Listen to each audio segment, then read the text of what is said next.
Bon, c'est-à-dire que vous devenez une conscience pure, quoi, voilà. Alors, ça ne veut pas dire que vous allez physiquement disparaître, hein. Vous êtes là, vous voyez tout ce qui se passe autour de vous, mais vous serez incapable de faire la différence entre vous-même, le canapé, le mur et le four micro-ondes. Vous voyez, ce qui va se passer dans votre tête, c'est que votre conscience s'élargit à l'infini dans tous les sens, comme si vous tombiez dans un puits comme ça, et votre conscience s'élargit tellement qu'elle va envelopper absolument tout, c'est-à-dire vous, votre corps et tout ce que vous voyez autour de vous. Tout devient une seule chose. Vous donnez l'unique substance qui existe. C'est pour ça que le verset dit Dieu souffle dans la trompe et les rassemble tous. Hein.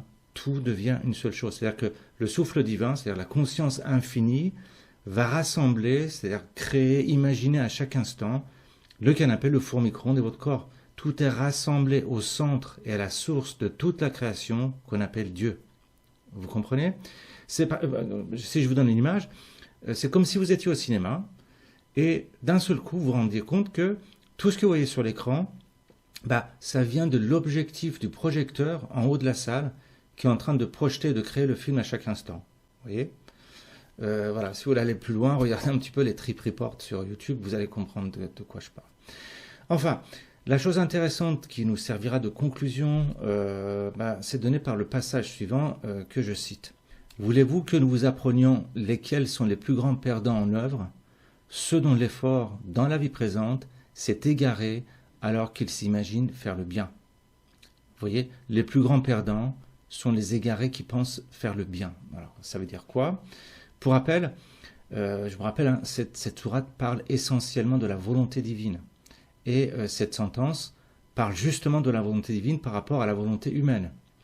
Il dit que le plus grand danger d'un point de vue spirituel et moral, c'est agir en pensant faire le bien, c'est-à-dire agir suivant sa propre volonté et conscience, c'est-à-dire agir en tant qu'égaux. Vous comprenez? Quand vous agissez en étant sûr de vous, par exemple, si vous êtes sûr de faire le bien, ça veut dire que vous êtes en train de déployer votre propre volonté et non la volonté divine.